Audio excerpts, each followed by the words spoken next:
international issues. You're dealing with transfer pricing issues, and to do a transfer pricing study can be very, very expensive. And for young companies, when's the right time to do it?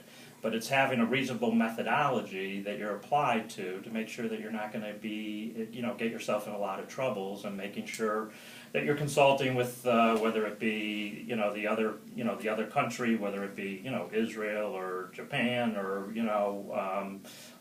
the UK, and making sure that it's consistent on both sides, and that the methodology that you're using is reasonable, and not going to create a tax burden. Well, it sounds like you're in the center of what I would call the storm. There's been definitely a change in the accounting and auditing industry over the last few years of consolidation.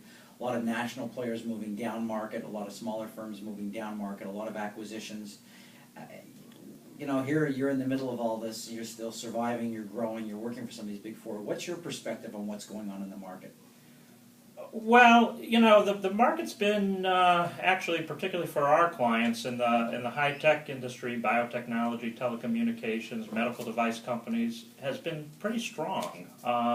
There's been a lot of acquisitions, a lot of activity. I mean, we've probably gone through about a dozen of them in the last year and a half of our clients that have been acquired by Fortune 500 companies. But it really is the new age of, the big companies are using the smaller companies to develop new products. Right. And that's how they're growing their business, and that's how they're, it's almost to the extent that they're not as capable as they were 20 years ago. Yeah, their skill set is more sort of, once something is approved or bringing it to FDA versus sort of the genesis. Right. The original research can cost a lot of money. The economics suggest, well, I'd be willing to pay a little bit more if I can buy it in the fourth or fifth inning versus having to seed or do it internally, and all the expenses for a lot of failures that take place. Right, and the